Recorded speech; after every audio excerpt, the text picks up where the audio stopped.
A U.S. judge has blocked Trump from using troops to fight crime in California, rejecting the expansion of military deployment on U.S. soil. A federal judge ruled that President Trump cannot deploy U.S. troops to fight crime in California, citing constitutional limits on using the military for domestic law enforcement. The ruling reins in executive power and reinforces the Posse Comitatus Act, which bars military involvement in civilian policing without congressional approval. Trump plans to send National Guard troops to Chicago, signaling a new federal intervention in response to crime concerns.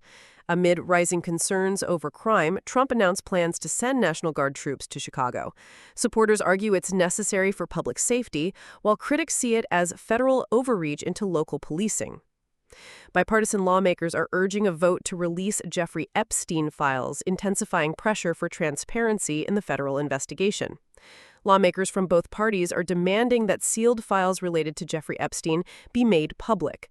The move reflects growing public pressure to uncover connections Epstein may have had with powerful figures, and to ensure transparency in how federal investigations were handled. A divided U.S. appeals court has reinstated a fired FTC commissioner, marking a legal pivot in federal regulatory enforcement. A split U.S. appeals court reinstated a fired Federal Trade Commission commissioner, ruling that the removal violated legal protections. The decision may have broader implications for how independent agencies function and the president's authority to remove appointees.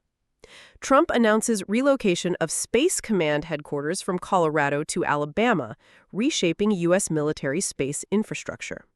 Trump confirmed the relocation of U.S. Space Command headquarters from Colorado to Alabama. The move is controversial, as critics allege it was politically motivated, while supporters argue it will boost Alabama's defense sector and economy. The U.S. military reportedly killed 11 people in a strike on a Venezuelan drug boat, as stated by President Trump. The U.S. military reportedly killed 11 people in a strike targeting a vessel linked to Venezuelan drug trafficking.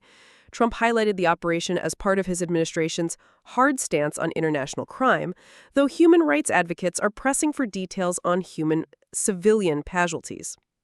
A California jury cleared Cardi B in a civil assault lawsuit, ruling in favor of the pop star in a high-profile case. A California jury sided with rapper Cardi B in a civil lawsuit accusing her of assault. The jury found insufficient evidence to hold her liable, marking another legal win for the Grammy-winning star, who has faced multiple high-profile court battles in recent years. The Federal Reserve's Governor Cook criticized contradictions in the mortgage market, stating they don't justify a removal by Trump. Federal Reserve Governor Lisa Cook criticized attempts to remove her, calling them unjustified and politically motivated.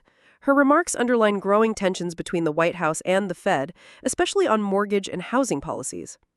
Amazon U.S. Prime signups are slowing despite an expanded Prime Day push. Data suggests U.S. signups for Amazon Prime are declining even as the company expanded its popular Prime Day sales. Analysts say inflation and market saturation may be factors, raising questions about Amazon's growth strategy in its largest market. The Trump administration plans coal lease sales in Alabama, Montana, and Utah, signaling shifts in federal energy policy. The Trump administration announced upcoming federal coal lease sales in Alabama, Montana, and Utah.